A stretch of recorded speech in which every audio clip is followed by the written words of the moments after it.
are some of the most common issues that you feel are plaguing our pups? You did mention cancer just a few moments ago, so I imagine that's one area and one problem that you might touch on. Yes, as I mentioned, the statistic is more than 50% of dogs over the age of 10 are going to get cancer. And what is causing this? Well, I would say one of the main factors is what we're feeding them. It makes sense. And I don't want to shame anybody, because we all have our own budgets. We can only afford so much.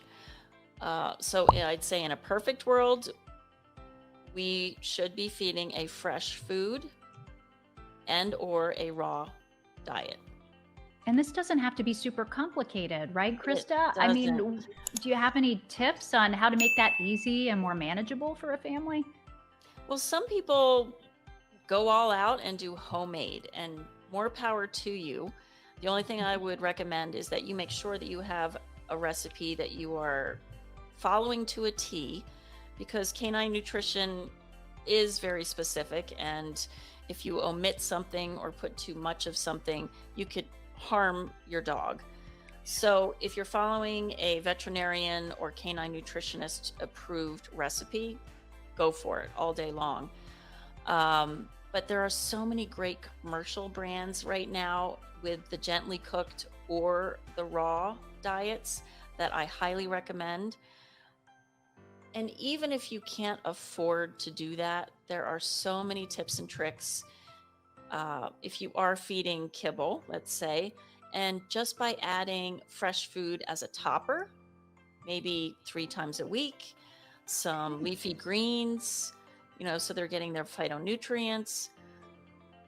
I know that I've fed canned sardines in water that you can get from the grocery store. Great source of omega fats. Scrambled eggs. Oh my gosh, the egg is close to the world's most perfect protein. Yes, and how many of us make them in the morning? It's like make some for yourself and just put a little extra on the top for your pup. It's great. I mean, these are incredibly helpful tips. And you brought up a good point. Do what you can when you can. Even if you substitute a little, that's going to help your dog over the long term. Thanks so much for watching this Dog Mom News clip. Be sure to like, comment, and subscribe to our YouTube channel for more awesome and informative Dog Mom News content. And while you're at it, ring the bell so that you can find out about more content in real time. You don't want to miss it. Thanks for watching, everyone.